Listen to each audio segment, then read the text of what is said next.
Meu nome é José de Ribamar Ferreira. Como todo maranhense, eu sou Ribamar, né?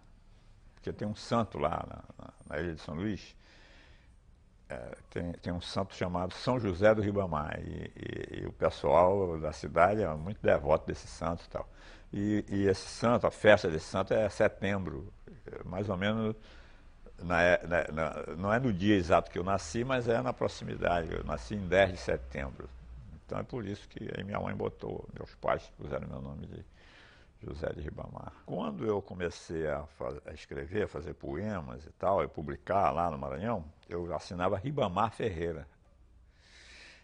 E tinha lá, como todo mundo é Ribamar, tinha uma porção de poetas. Um era Ribamar Pereira, outro era Ribamar da Costa, outro era Ribamar da Silva, outro era Ribamar... Então, bom, aí um dia saiu um poema do Ribamar Pereira sobre as monjas. Eu era um rebelde.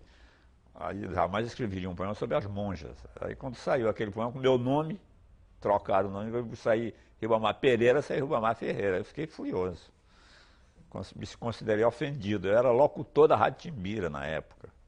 Aí naquela época a gente fazia o que queria.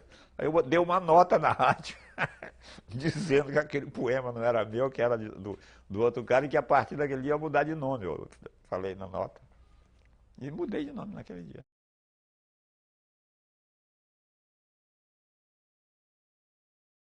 Minha mãe se chama Alzira Ribeiro Goulart. Quer dizer, e depois ela ficou Ferreira. Então tinha o Goulart no nome dela. Então eu peguei esse Goulart, que é o Goulart francês, deformei, botei G-U-L-L-A-R para evitar qualquer confusão posterior. Aí ficou Ferreira Goulart. José de Ribamar Ferreira, poeta maranhense de São Luís, nasce em 10 de setembro de 1930. Da vida faz de tudo um muito. Locutor, jornalista, ativista político e comunista de carteirinha. É preso e perseguido pela ditadura militar. Exilado, vive em Moscou, Santiago, Lima e Buenos Aires.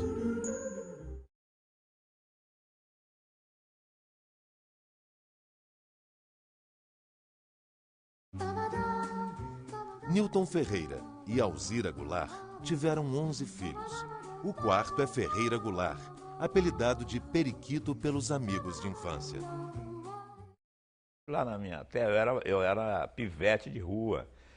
Era uma trinca, eu, Esmagado e o Espírito da Garagem da Bosta. Nós éramos três, roubando copo de botiquim, jogando pedra na casa dos outros. Garoto, como eu era, criado na ilha de São Luís, solto, pegando passarinho, arrastando camarão, moleque de rua, tomando banho na prainha, no cais e tal, andando de canoa com o meu irmão. Quer dizer, na hora que acabou essa festa, né, você vira adulto, aí a responsabilidade, vai ter que trabalhar, vai ter que ganhar a vida. Eu comecei em escola pública, depois passei por um colégio muito bom lá no Maranhão, Colégio São Luís de Gonzaga, onde eu fiz o primário e o curso primário, né? Foi lá nessa escola. E depois eu fiz exame de admissão para o Ateneu Teixeira Mendes, que era um colégio excelente, mas aí eu não pude continuar estudando lá, porque aí meu pai entrou em parafuso lá, não pôde continuar pagando o colégio, aí eu fui para a Escola Técnica de São Luís, que era gratuita, que era uma escola para formar profissionais. Aí lá tinha curso de alfaiataria, marcenaria, sapataria, funilaria. E todos os alunos iam, cada período ia para uma oficina dessa. Eu fui aprender na sapataria, na marcenaria, na alfaiataria. Não aprendi nada, porque meu objetivo não era esse. Mas se eu quiser, eu faço uma meia sola no seu sapato aí.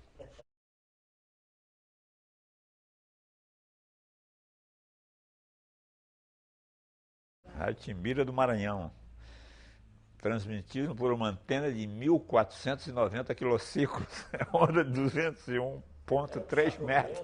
Sei de qual até hoje, isso aí? Não, era do Estado, do governo do Estado. Era a única rádio que havia. Depois surgiram outras rádios, mas a única rádio que havia na época era essa, que era do governo do Estado. Depois eu virei jornalista. Naquela época que não era preciso ter diploma de jornalista, né? Porque se fosse ter diploma eu não ia virar jornalista, não. Nós somos do tempo do registro. Do tempo do registro. Então eu lá em São Luís, com esse negócio de fazer poema, publicar e tal, locutor de rádio, aí eu comecei a... O Neiva Moreira tinha um jornal lá, né? Era um jornal que ele era ligado ao Adhemar de Barros, né? Partido Progressista, não é isso? PSP. PSP. Então tinha lá um jornal e ele me convidou uma vez para fazer umas reportagens, porque eu me meti numa confusão lá. Eu não era política, não queria saber de política, não. Mas na época, em 50, houve a campanha para a eleição de presidente da República e o Getúlio terminou ganhando, não é isso? E o Adhemar de Barros fez a campanha do Getúlio. E ele foi lá em São Luís do Maranhão. Indicou o candidato a vice. Pois é, ele foi lá fazer a campanha no Maranhão, que era o denista, o governo de lá. Quando ele chegou para fazer a campanha lá, o que aconteceu? Desligaram, primeiro que proibiram dele fazer na Praça João Lisboa, que é a praça central da cidade, onde se fazia todo comício. Proibiram, fecharam a praça. Puseram polícia na praça, não podia mais. E ele teve que fazer numa outra praça menor. Quando eles estavam fazendo, desligaram a energia elétrica e o alto-falante não se ouvia os discursos. Coisa democrática, né? Tudo bem. Aí, e eu estou lá, não estou me metendo naquilo. Eu cheguei lá, olhei, desligaram a luz, nego revoltado. Eu falei, aqui dentro da minha cabeça, sem ter nada a ver com aquilo, né? Eu falei, pô, isso é uma esculhambação, uma escrotidão, né? Não gostei daquilo, né? Com o meu espírito democrático, eu não gostei daquilo. Tudo bem, eu era locutor da rádio, fui para a rádio com meu pai numa caminhonete, num bonde. Quando nós chegamos na Praça de João Lisboa, o que tinha acontecido? Já era de noite. O comício tinha terminado, eles tinham ido para o Hotel Central, que ficava próximo à Praça de João Lisboa, fizeram lá um banquete, jantar e tal, e onde estava hospedado o Adhemar de Barros ia ficar lá. E a massa, depois que terminou o jantar, veio caminhando na direção da Praça João Lisboa, que estava cercada de polícia. Quer dizer, o pessoal ia tirar fora, né? Não fez o comício, mas ia invadir a praça. E tanto fazia invadir, não ia, qual é o problema? Quando eles entraram na praça, tinha um grupo de policiais escondido numa esquina, saiu atirando e mataram, feriram várias pessoas e mataram um cara. Eu, no momento que chegava, houve o tiroteio e me joguei no chão com meu pai. Quando terminou o tiroteio, tinha um cara morto lá, que era um operário, o cara que tinha morrido. Bom, no dia seguinte eu vou para a rádio. Aí chega lá, tinha uma nota do governador. O governador informa que nos incidentes de ontem à noite, os comunistas mataram o operário e tal. Eu li aquela nota, botei do lado. O Sabonete Regina é uma maravilha, Sabonete Regina. Vamos ouvir agora a música e tal. Não li a nota. Aí daqui a pouco veio o diretor, o rapaz da secretária da rádio. Anota, lê a nota. Falei. Royal Boreal, o perfume que deixa a saudade, não li a nota. Aí daqui a pouco veio o diretor da rádio. Ô Ferreira, anota aí, cara, você não vai ler a nota? Eu falei, não vou ler não. Por que não lê? Não vou ler porque é mentira. Escuta aqui, essa nota é do governador, é mentira do governador. Mas você não tem nada com isso, você é locutor de rádio, eu tenho. Como é que eu não tenho? Eu estava na praça, vi, a polícia matou o cara, eu não vou ler. Então sou obrigado a te demitir. Então me demite. Aí ele me demitiu.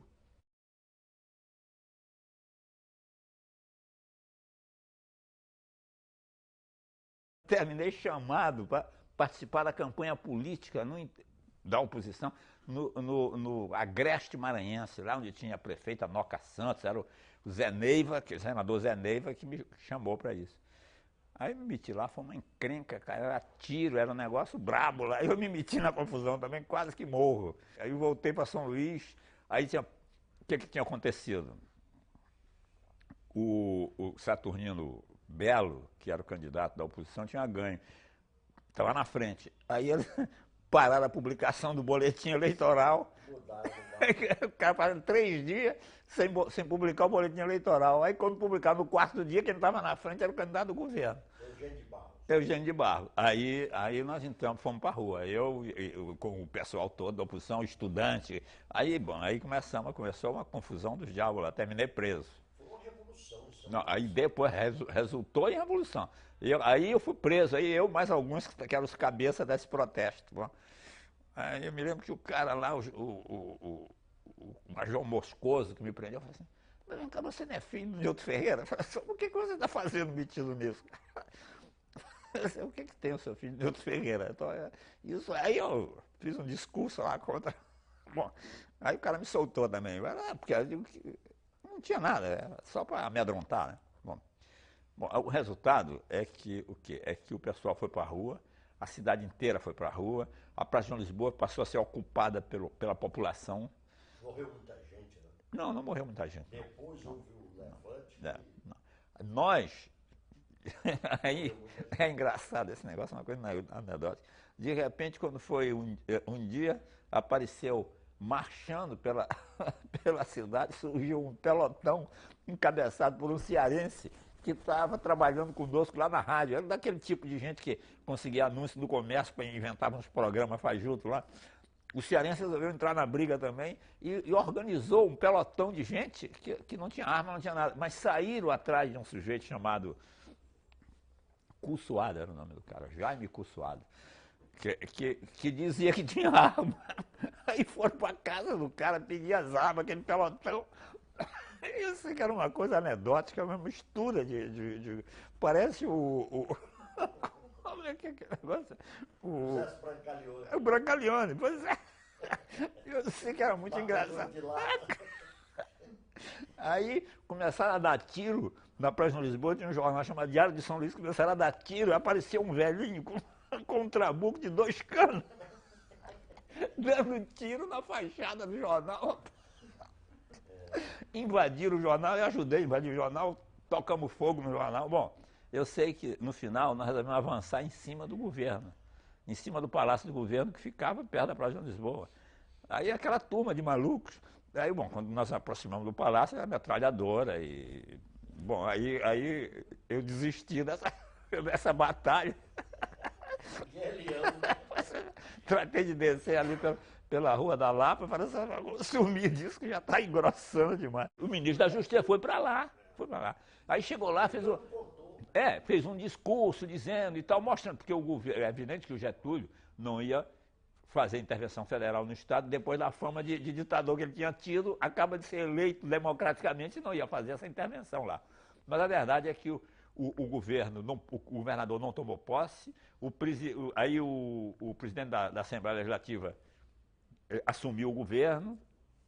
Nessa altura, como eu tinha sido demitido da rádio, né, aí o normal era que me devolvesse meu emprego, né? Porque agora que o governo era outro, que era um governo, inclusive de oposição, porque o presidente da Assembleia era da oposição, né? E me conhecia, inclusive.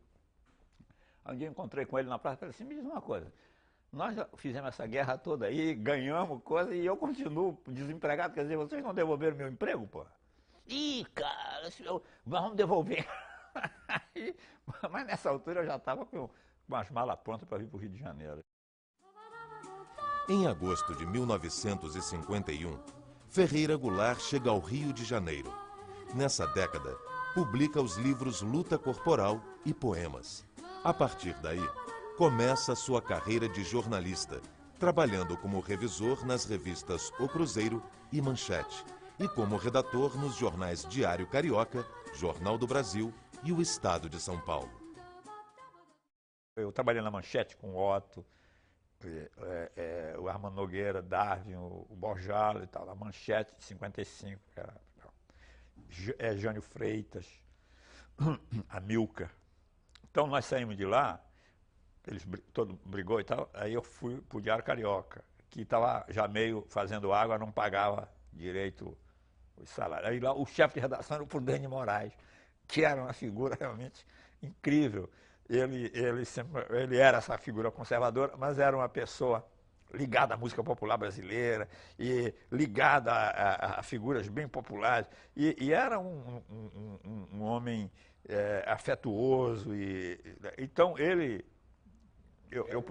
Eu tinha... E erudito. Eu publiquei nessa época a Luta Corporal, aí ele leu o livro, aí ele adorou o livro e tal, então ele tinha uma simpatia assim, muito especial por mim. E aí eu saí do Diário Carioca, a conselho do editorialista do próprio jornal, quem trabalhava, o Evandro Carlinhos Andrade, chefiava a redação lá, e o editorialista era o Carlos Castelo Branco, que chegou para mim e falou, olha, Goulart, eu fiz isso no Jornal do Brasil com o Reinaldo Jardim, né? Que foi o começo da renovação do jornal. Aí a Condessa decidiu renovar todo o jornal, aí chamou o Odilo. Aí o Odilo começou a montar a equipe. Nessa hora, chegou o Carlos Castelo Branco e falou para ele, chama o Goulart para ir, ele é redator da primeira página do Diário Carioca, ele vai ajudar muito vocês aí. Aí disse para mim, ó, vai para lá, porque aqui eles não vão te pagar, não. Isso aqui, eu realmente não recebia direito de salário e tal. Aí fui para o Jornal do Brasil. Bom, depois terminei sendo demitido, porque eu sempre fui demitido dos lugares. Quando eu fui demitido, o Prudente mandou me chamar para eu trabalhar na sucursal do Estadão. E trabalhava lá Mário Cunha, Vilas Boas e tal. E aí, bom, era uma patota de gente legal, amiga, então eu fiquei trabalhando lá. Para mim também era ótimo, porque eu também já tinha decidido, porque eu cheguei a ser chefe do copydesk do Jornal do Brasil. Eu já tinha decidido nunca mais aceitar cargo de chefia, nunca, em jornal algum. Eu queria ser anônimo, ficar trabalhando no lugar onde ninguém ambicionasse o meu cargo, nem quisesse me demitir mais. Então, porque ia ficar obscuro, lá é melhor, mais seguro, porque eu sempre quis estar seguro para fazer minha poesia lá. E como eu nunca tive nenhuma ambição de ser nada. Então aí o Prudente, então, ele se revelou amigo, legal, uma pessoa. E quando então veio o golpe, e eu, que era presidente do CPC da UNE, e vivia metido em agitação, ele ligou para mim e falou, não vem trabalhar aqui, some por algum tempo, e depois a gente vê como é que fica. Aí eu sumi. Fui com o Zé Silveira e o Jânio parar aqui por dentro do estado do Rio, fugindo, parar num sítio lá e tal. Bom, aí depois ligava para ele, ô Prudente, aqui é o Goulart, assim, a temperatura está alta e há promessas de chuva e tempestade. E eu sumia de novo. E fiquei. Então, até que eu tive que ir para o exílio. Entrei na clandestinidade e depois, a clandestinidade também não pode durar muito, aí eu terminei tendo que ir para o exílio. Era a única forma de eu escapar mesmo.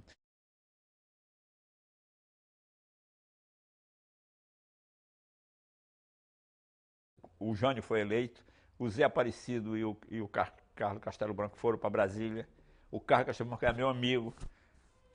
Eu tinha trabalhado com ele no Diário Carioca. Aí ele me chamou para eu ir trabalhar lá em Brasília, dirigir a Fundação Cultural de Brasília. Eu fui o primeiro presidente da Fundação Cultural. Ela não existia, ela era um papel, só um estatuto. Fui eu que transformei a fundação em entidade real.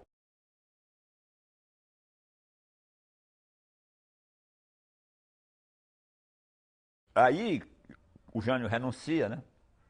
Eu volto para o Rio e entro para o CPC da UNE, o Centro Popular de Cultura da UNE, que era dirigido pelo Vianinha e o Carlos Estevam, aquele grupo, aquele pessoal, e de que participavam o Leon Hirschman, mas o CPC existia desde 62. 62 era o Aldo Arantes. Aldo Arantes, exatamente. O Aldo Arantes era o presidente da UNE. Bom, e aí, então, o CPC era um órgão do partido. O assistente do partido que dava assistência ao CPC era o Marcos Jaimovich. Bom, eu cheguei a ser presidente do CPC e não era do partido. E não entrei. Sabe o dia que eu entrei para o partido? 31 de março à noite, o dia do golpe. 1º de abril à noite, dia do golpe. Quando o golpe se consumou, eu entrei para o partido. Houve uma reunião de noite na casa do Carlinho Lira, Vianinha, eu, Tereza, Marcos Jaimovich, Paulo Pontes. Tá? Aí lá, na reunião, Leon Hirschman, para avaliar o que a gente ia fazer, porque estava todo mundo atordoado. Aí nesse dia, eu pensei, qual foi o meu raciocínio? Eu falei, primeiro, bom, eu tenho que brigar contra esses caras que estão tomando poder aí. E eu vou brigar sozinho? Não vou, né? Os meus companheiros são eles. Então eu vou entrar para o partido. Aí entrei. falei para o Marcos Chamovitch, informa o pessoal que a partir de hoje eu faço parte do partido. O CPC acabou com o golpe, tocaram fogo na UNE e não podia continuar, uma entidade subversiva como era o CPC. Então nós, os membros do CPC, decidimos continuar, primeiro, a nossa atividade cultural e política, mas não podia ser com o nome do CPC. Então nós decidimos o seguinte, havia ali na rua Siqueira Campos, o shopping center da rua Siqueira Campos, que ainda não estava terminado e que tinha sido construído pelo pai do, como é, o Arnon de Mello, ele que era o empreendedor daquilo. Então, tinha lá um espaço que ia ser uma boate, tinha um espaço que ia ser um teatro, que estava só o buraco, e um espaço que ia ser uma boate, onde o Teatro de Arena tinha apresentado Eles Não Usam Black Tie, Chapetuba Futebol Clube, há um ano atrás. Aí o Vianinha se lembrou desse negócio e falou assim, vamos ver se eles nos alugam. E a gente monta lá um Teatro de Arena, um negócio qualquer. Aí fomos falar com o Arnon de Mello, ele topou. Um tio do Vianinha tinha um cinema que faliu, tinha umas cadeiras de pau velhas de cinema lá em São Paulo. Nós fomos apanhar as cadeiras, estava tudo cheio de lama, lavamos as cadeiras todas e montamos o teatro. Fizemos o teatro lá com a ajuda de 2 marceneiros.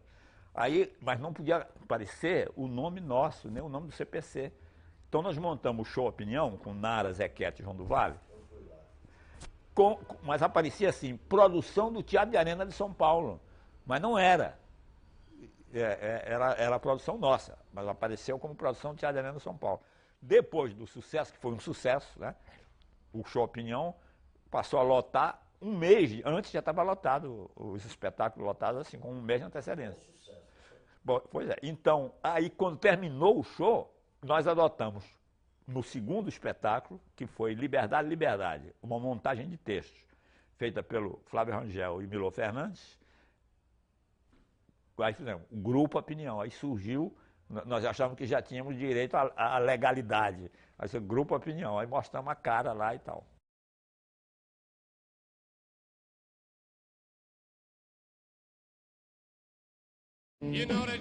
O mundo estava em ebulição. Nos Estados Unidos, o líder pacifista Martin Luther King é assassinado. A União Soviética invade a Tchecoslováquia. Na França, os estudantes vão para as ruas pregando a revolução. No Brasil, as manifestações contra a ditadura aumentam e crescem mais ainda com a morte do estudante Edson Luiz, assassinado pela polícia militar num protesto no restaurante Calabouço, no centro do Rio de Janeiro. Quando houve essa reunião que mataram o Edson Luiz e tal, e aí fizeram uma reunião no salão que tem em cima ali na parte de cima da Câmara de Vereadores, né? O corpo dele estava embaixo e em cima reunião. Eu estava lá, ele, Pellegrino, eu, líderes estudantis e tal. E aí surgiu de novo essa ideia de que é 26 de março, 1º de abril, nós vamos fazer uma manifestação na rua, botar para quebrar e tal. Eu falei assim, não adianta ficar jogando pedra na polícia, cara. Escuta aqui, nós temos um defunto, eles mataram uma pessoa, eles estão enrascados e nós temos um morto. Qual é a coisa legal que ninguém pode proibir? Enterrar o morto. Pode proibir enterro? Não, então é um enterro, cara. Tem que ter noção das coisas. É o enterro que é a manifestação política, é o enterro. A outra vai ser uma coisa ilegal, eles vão proibir, você vai brigar e tal, e ninguém vai porque fica com medo. Agora, no enterro todo mundo vai. Então nós vamos fazer o enterro e vamos convocar todo mundo para o enterro. É o enterro de protesto. Aí, claro, pô, aí saiu. E a segunda coisa, o que é? Missa de 7º dia. Pode proibir missa de 7º dia? Não pode. Então, nós vamos fazer de enterro e missa de 7º dia. É isso que é. Eles que mandam, eles mataram o cara. Então aí, cara, terminamos ganhando de novo, sabe? A sensatez às vezes funciona. Aí ganhamos e fizemos. Aí o enterro, aí gente maluca, pessoal na frente com uma faixa enorme, militares assassinos. Aí, não pode fazer nada, é isso mesmo, militares assassinos. É a verdade e eles mataram e não pode fazer nada. Naquela época ali, onde era o antigo Palácio Monroe, ali funcionava o Estado-Maior das Forças Armadas. E os caras de lá olhando, e nego, filha da puta, claro, E eles não podiam fazer nada, ficavam de lá da janela, fecharam a janela, esculhambamos com ele e mostrando que eles eram assassinos e eles eram mesmo e não tinha saída. Então nessas horas tem que saber lutar, né? A violência aumenta, a indignação do povo brasileiro também. Vários setores da sociedade passam a se organizar. Os estudantes, a igreja, a classe média e os intelectuais, entre esses, Ferreira Goulart. Começa a articulação para a passeata dos 100 mil. Fiz parte da passeata, modéstia à parte, como membro do partido, e muito mais graças ao partido do que a mim, então, nesse sentido, o nosso papel foi importante para fazer a passeata, porque, veja bem, a coisa começou quando, naquelas manifestações de rua, jogaram uma máquina de escrever ali na Avenida Rio Branco em cima de um policial. Sim, o policial morreu. Bom, aí, no dia seguinte, o comandante da polícia disse que agora é olho por olho, dente por dente, né? Aí disse, bom, agora, se o negócio já estava preto, agora vai comer feio, né? Bom, então houve uma reunião para se discutir esse assunto. Eu, Vianinha, Paulo Pontes e tal, tínhamos nos reunido na casa do Flávio Rangel e entrando em contato com o pessoal de São Paulo, com a Cacilda Becker, com o pessoal lá de São Paulo, articulando a coisa em São Paulo. Saímos de lá para a reunião, que era aqui na Avenida Atlântica, e estava lá todo mundo, o pessoal todo. Então nós chegamos um pouco atrasados. Quando nós chegamos, uma proposta do meu amigo Jabor, que era a seguinte, que a gente devia ir para a rua, era sábado, o dia seguinte, né? Que nós devíamos fazer uma manifestação em frente da Delegacia Geral de Polícia, lá na Rua da Relação, e tal, e coisas e por aí. Aí eu falei, eu sempre fui, aparentemente não sou, mas sempre fui sensato. Então eu virei e falei assim, olha aqui, sábado, no centro da cidade, não tem ninguém. Nós vamos ser massacrados. Tem massa de manobra. Vamos ser massacrados. Isso aí é servir de bucha de canhão. Eu sou contra isso. Eu acho que nós devemos fazer o seguinte, escute aqui, minha proposta é a seguinte, vamos pegar, primeiro, vamos ao governador do estado, doutor Negrão de Lima, que foi eleito por nós, que assumiu um compromisso conosco. Ele assumiu, quando nós fomos conversar com ele, ele assumiu o compromisso dizendo que ia respeitar a democracia e os direitos dentro do Estado. Ele falou o seguinte, podem confiar que no meu governo, quando tocarem na sua campainha às 6 da manhã, não é a polícia, é o leiteiro. Ele falou isso. Então nós vamos cobrar dele essa frase lá. Tudo bem. Então, meu problema, primeiro tem que ir ao governador. Mas esse governador não manda, se é o problema, vai ter que dizer para nós que ele não manda. Para nós ele é o governador, nós elegemos, ele é o governador, não quero saber quem manda. Então ele vai dizer, eu não mando, é outro problema. Mas para nós é o governador. Bom, primeira etapa. Segunda etapa, vamos armar no teatro uma barraca de protesto. E vamos chamar a população. Quem quiser protestar contra essa situação aí, venha para cá. Essas são as minhas propostas. A minha tese foi aprovada. Então, no dia seguinte, nós fomos para o governador. Para surpresa nossa, a adesão a essa proposta chegou a ponto que até Clarice Lispector foi. Foi gente de tudo quanto é área. Quando eu ouvi Clarice Lispector lá, eu falei, bom, é a vitória total, é a glória. Chamamos o Hélio Pellegrino e falou, você que sabe discursar aqui, você vai dizer isso. Vai cobrar do governador o compromisso. Mas não escolhamos o governador. Não insulta o governador. Você só vai cobrar e dizer que confia nele. E ele vai ter que... O que ele vai fazer? Nós elegemos ele.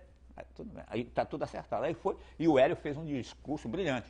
O governador de cabeça baixa. O senhor disse que quando tocasse na campainha não era o leiteiro, não era coisa, era o leiteiro. E ele de cabeça baixa.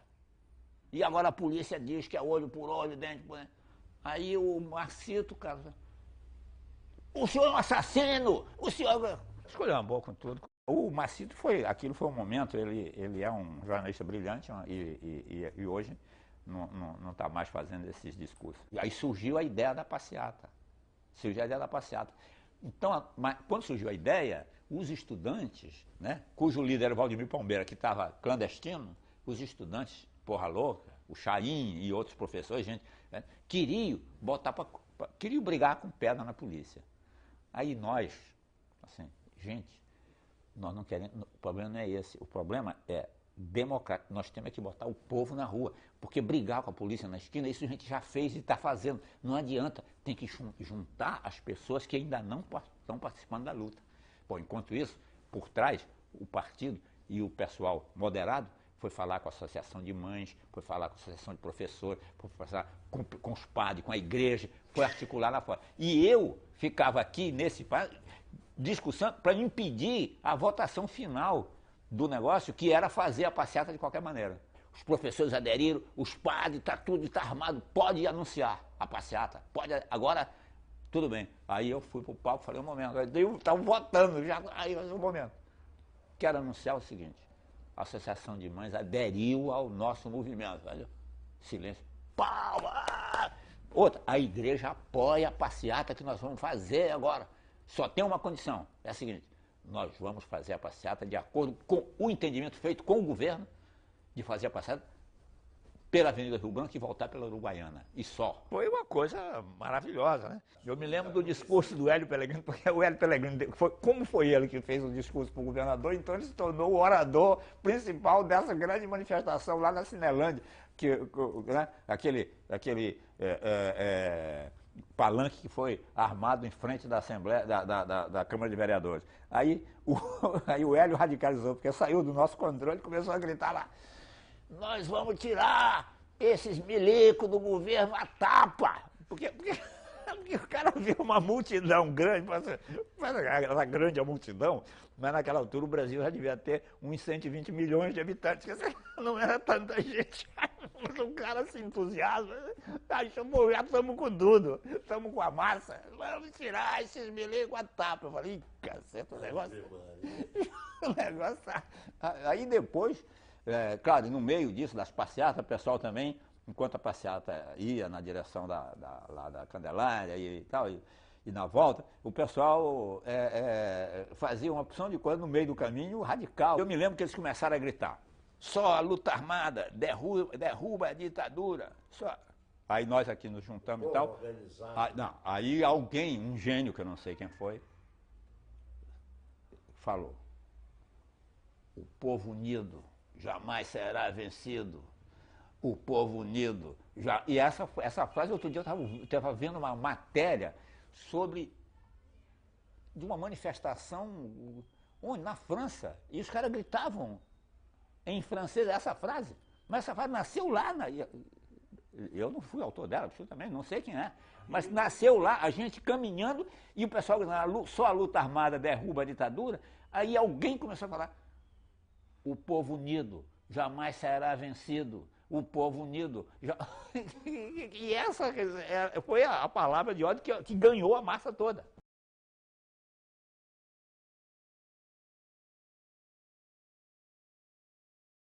Em 70, no dia 10 de setembro, eu fiz 40 anos. No dia 11, telefonou para mim o Leandro Conde de Goulart.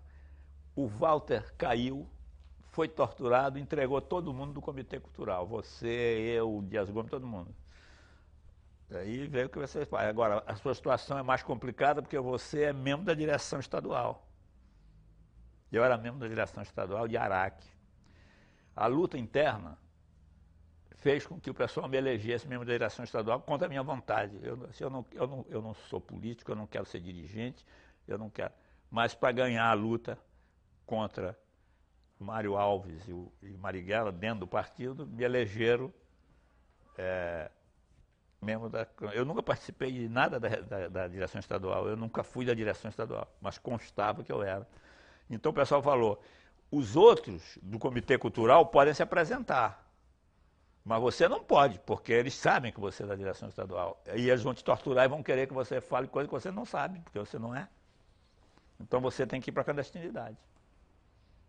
Aí eu fui para a clandestinidade. Eu mudei 3 casas. Chegou numa hora que eu não tinha mais condição. Aí o Renato Guimarães, que era companheiro nosso e que fazia ligação minha com a direção do partido, ele me disse, ó, a minha ideia é você ir para Moscou. Vai lá fazer, tem o curso do partido de Moscou, você vai lá, fica um tempo lá, até que eles julguem o teu processo, e aí você volta. Aí eu falei, tudo bem. Aí ele propôs isso à direção do partido, a direção aceitou, e aí eu fui sair clandestino e tal, né? E aí fui para Moscou.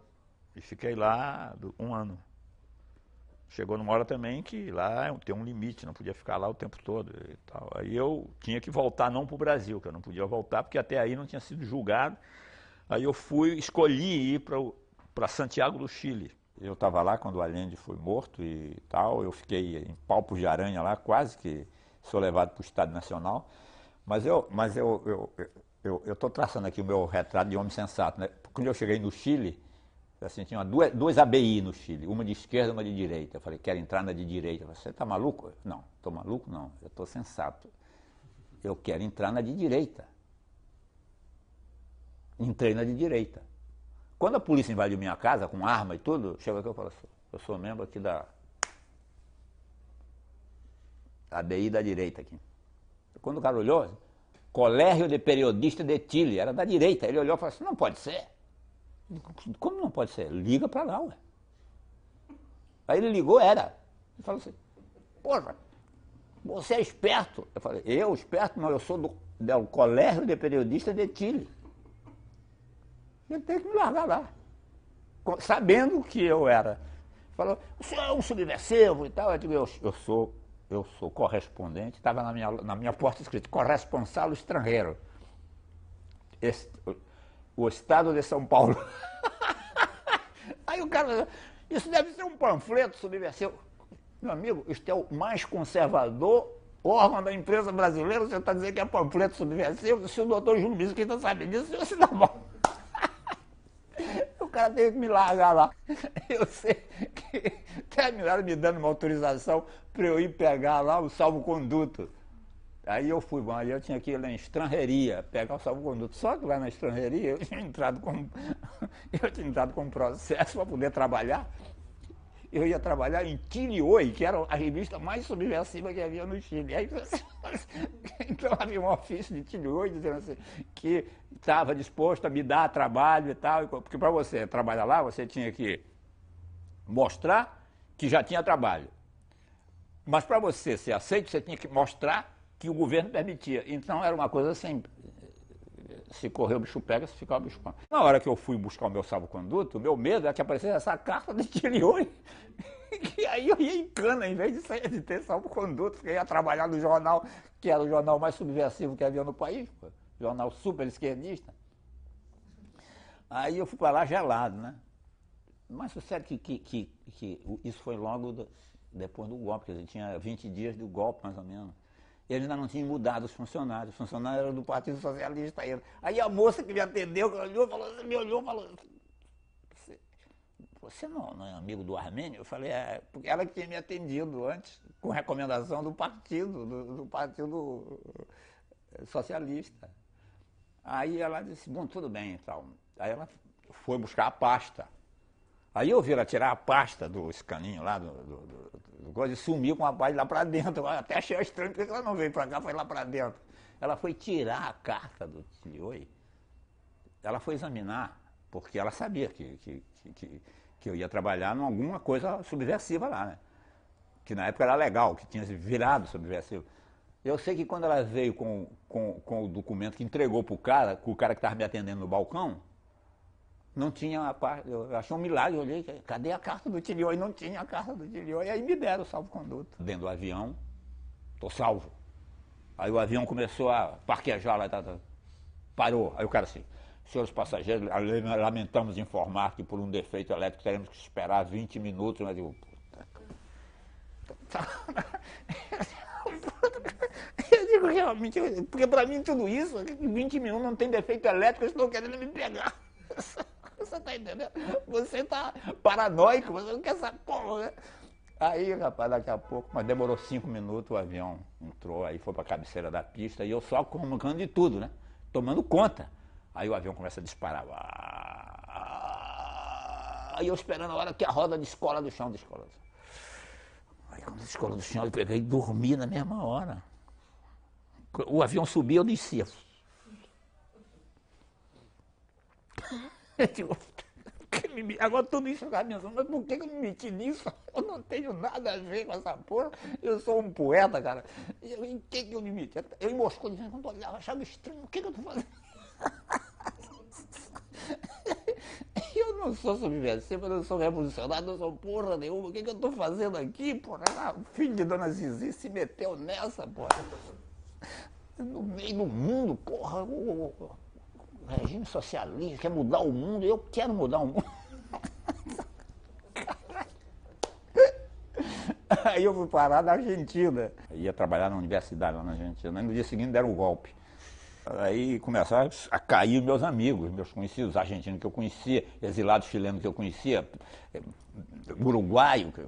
Aí eu comecei a achar, digo, caceta, daqui a pouco sou eu. Então eu achei que eu ia ser preso e que possivelmente que essa minha aventura ia terminar ali em Buenos Aires. Foi aí que eu escrevi o Poema Sujo. Escrevi, como assim? Quer dizer, bom, eu vou escrever a última coisa. O poema foi escrito com essa, eu vou escrever a última coisa. Enquanto é tempo, eu vou dizer tudo que eu tenho que dizer. Aí eu escrevi o poema assim.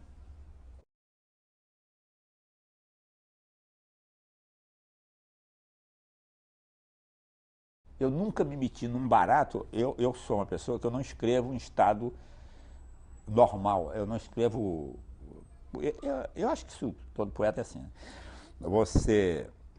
Fora o João Cabral, né, que dizia que não era assim, mas que é mentira dele também. Mas então, se você está em estado burocrático, não escreve. Não é nenhuma coisa divina, nem genial, nem nada. É só que você tem que estar emocionado, você tem que estar num estado mais aberto às coisas do que enquadrado na rotina de sua vida. Enquadrado na rotina não sai poesia, porque a rotina é o contrário da poesia. Então eu, que sou uma pessoa banal e racional, eu tenho muita dificuldade de virar poeta. Né? Eu peso mais que um Boeing 707, tem que ter turbinas poderosas para me levantar do chão. Né? Então, de modo por isso eu escrevo muito pouco. E quando eu pergunto, você que é o Ferreira Goulart, eu digo, às vezes. Então, numa dessas vezes, eu escrevi o Poema Sujo. Só que a diferença é que, em geral, que isso demora pouco, no Poema Sujo demorou meses. Foi a vez que eu fui mais Ferreira Goulart, mais demoradamente Ferreira Goulart, foi quando eu escrevi esse poema. Fiquei meses escrevendo. No maior barato. Saía pela rua, eu cozinhava, comprava tudo para mim, né? Então eu fazia tudo na casa. Eu saía para fazer compra, ficar com os poemas na cabeça, fazendo o poema, comprando laranja e pensando no banho. Chegava em casa e escrevia o poema. Aí foi até terminar o poema. Aí terminei. E foi isso. Aí o Vinícius chegou lá, né? O Vinícius de Moraes estava para fazer um show lá. Aí eu que era amigo dele, falei para o Vinícius, o pessoal exilado aí quer estar contigo, vamos fazer um jantar com os amigos, na casa do Boal. O Boal, você conhece o Boal? Não, eu conheço, não conheço pessoalmente, então vamos lá e tal. A gente convida uns amigos, vai ser bom pro pessoal, o pessoal vive triste aqui. Aí fomos para casa do Boal com os amigos e o Vinícius foi desse jantar e tal. Aí lá o Boal falou, você sabe que o Goulart escreveu um poema aí, que ele anda dizendo que escreveu um poema muito longo, mas não mostra para ninguém. Daí eu falei, não é bem isso, tem um poema longo, vou mostrar como. Aí o Vinícius falou assim, não, você pode ler, vem ler aqui para nós, amanhã você... Aí o Boal, a gente convida uns amigos, convida um grupo grande e tal. Aí convidaram. E aí eu, no dia seguinte, li o poema para esse pessoal, né? O homem está na cidade como uma coisa está em outra. E a cidade está no homem que está em outra cidade. Mais variados são os modos como uma coisa está em outra coisa. O homem, por exemplo, não está na cidade como uma árvore está em qualquer outra, nem como uma árvore está em qualquer uma de suas folhas, mesmo rolando longe dela. O homem não está na cidade como uma árvore está num livro, quando um vento ali a folheia. A cidade está no homem, mas não da mesma maneira que um pássaro está numa árvore. Não da mesma maneira que um pássaro, a imagem dele, estava na água. E nem da mesma maneira que o susto do pássaro está no pássaro que eu escrevo. A cidade está no homem, quase como uma árvore voa no pássaro que a deixa. Cada coisa está em outra, de sua própria maneira e de maneira distinta de como está em si mesma. A cidade não está no homem do mesmo modo que em suas quitandas, praças e ruas. O pessoal ficou muito comovido, porque o poema envolve todo aquele problema, a situação de exílio e tal. Aí o Vinícius ficou muito comovido, e olho cheio d'água e tal. Aí, quando terminou, ele falou, eu tenho que levar esse poema para o Brasil. Eu falei, bom, então eu vou tirar uma cópia, né? Porque eu só tenho isso aqui, esse texto que é original. Eu vou tirar uma cópia xerox, né? Te dou amanhã. Não quero cópia, não. Eu quero que você leia o poema como você leu aqui. E a gente vai gravar, eu vou arrumar gravador, tudo, e você vai gravar o poema, eu vou levar o poema na tua voz. Isso que aconteceu aqui, vai acontecer no Rio. Aí ele levou, trouxe o poema para o Rio, juntou gente na casa dele e mostrou o poema. Aí o pessoal se comoveu, né? Em 76, o Enio publicou o Poema Sujo. Mas o poema já era bastante conhecido através desse processo aí, das fitas, das leituras, né? Aí saiu, o poema foi publicado, aí o poema teve uma repercussão grande, realmente, então, começaram a sair nota em jornal, em colunas e tal. O poeta tem que voltar, Goulart tem que voltar, não sei o quê, é um absurdo, não sei o quê, com essas manifestações.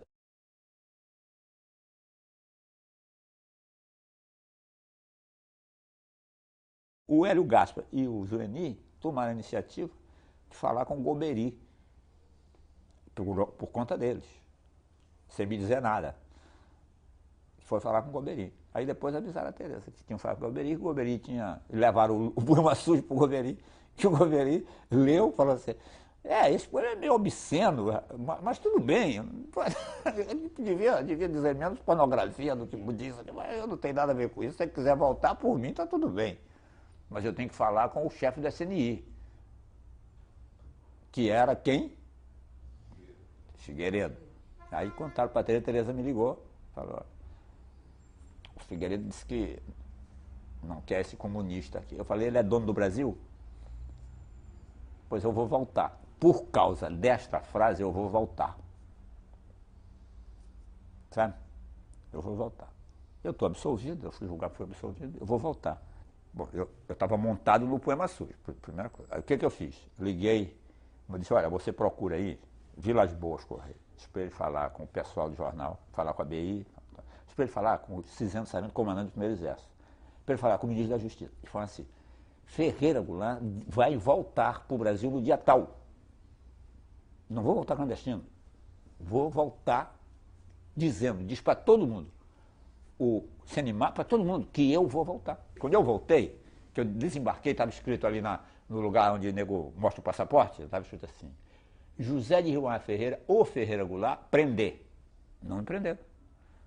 Mas, bom, aí chegou lá fora, estava Glauber, estava Zueni, estava não sei quem, estava porção de escritores, Vilas Boas, tal, Mário Cunha, não sei o quê, outros jornalistas e tal.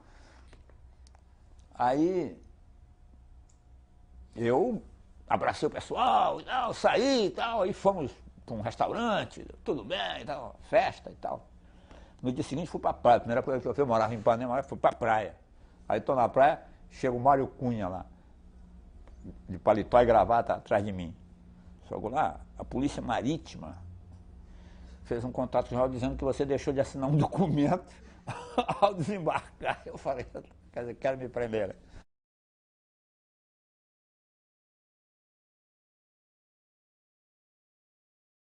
Fomos para a Polícia Marítima às 2 da tarde, ficamos até às 5 lá, ninguém dizia nada.